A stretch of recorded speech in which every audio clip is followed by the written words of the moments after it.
ঢাকা বিশ্ববিদ্যালয়ের শিক্ষার্থী সাম্য হত্যাকাণ্ড বিষয়ে কথা বলতে উপাচার্য অধ্যাপক ডক্টর নিয়াজ আহমেদ খানের সঙ্গে দেখা করেছেন ডিএমপি কমিশনার শেখ মোহাম্মদ সাজ্জাদ আলী।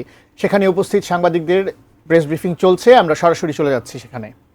করেছিলাম 16 তারিখের মিটিংয়ের পরিপ্রেক্ষিতে, যেখানে আমাদের স্থানীয় সরকার মন্ত্রণালয়ের মাননীয় উপদেষ্টাও ছিলেন এবং সমস্ত আন্তঃ মন্ত্রণালয়ের বৈঠক করে স্বাস্থ্য দপ্তরদের সাথে উপাচার্যের নেতৃত্বে আমরা একটি মিটিং করেছিলাম এবং সরাসরি কিছু সিদ্ধান্ত নেওয়া হচ্ছে অত্যন্ত গুরুত্বপূর্ণ।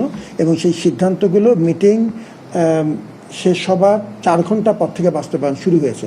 4 ঘন্টা পর থেকে সেটি বাস্তবায়ন শুরু হয়েছে।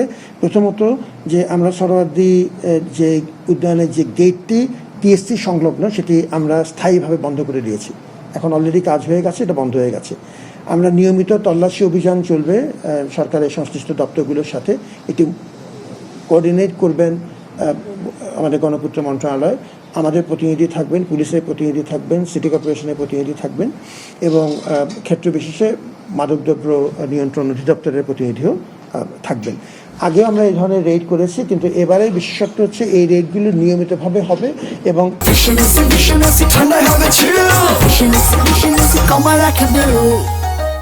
একটি উচ্চপদস্থ কমিটির মাধ্যমে, মন্ত্রণালয়ের নেতৃত্বে একটি কমিটির মাধ্যমে এই রেড কার্যক্রম এবং ওভারঅল মনিটরিংয়ের জন্য একটি আলাদা কমিটি করা হবে।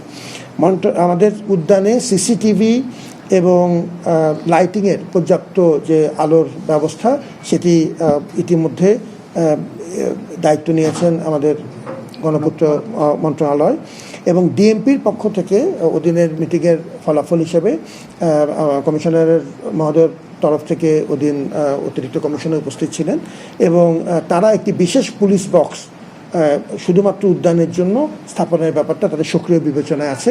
ইতিমধ্যেই যেটি আমাদের পুলিশের তরফ থেকে বলা হয়েছে, আমাদের ডেপুটি কমিশনার মাসুদ যেটি বলেছেন যে ইতিমধ্যেই উদ্যানে নিয়মিত পুলিশ মোতায়েন করা হয়েছে আনসারের পাশাপাশি।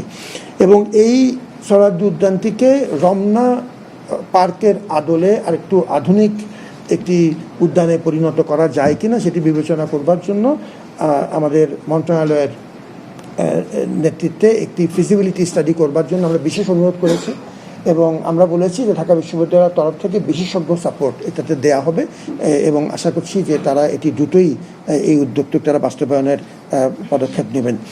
আমরা স্থায়ী গেট বন্ধ হওয়ার বিষয়টি এবং উচ্ছেদ অভিযান আমরা পুলিশের সাথে আমরা ইন্সপেকশনে গিয়েছিলাম, আমি ব্যক্তিগতভাবে এটাতে পার্টিসিপেট করেছি এবং আমাদের প্রশাসনের উদ্যোগে আমাদের মেধাবী শিক্ষার্থী শাহরিয়ার আলম সাম্য রুহের মাগফিরাত কামনা করে আমরা শুক্রবার দিন আমরা গতকালকে বাদ জুমা আমাদের নবাব আলী চৌধুরী সিনেট ভবনের যে মসজিদ, সে মসজিদ আমরা বিশেষ মোনাজাত এবং দোয়া পরিচালনা করেছি এবং তার যে নিজের হল এফ রহমান হল, সেই হলের উদ্যোগে আসরের নামাজের পরে আলাদা করে আমাদের মিলাদ এবং দোয়ার আয়োজন করা হয়েছিল। পরিবারের সাথে আমরা নিয়মিত যোগাযোগ রাখছি। এটি মূলত আমাদের প্রশাসনের তরফ থেকে আমাদের একজন প্রতিনিধি প্রভোস্ট মামুনকে দায়িত্ব দেওয়া হয়েছে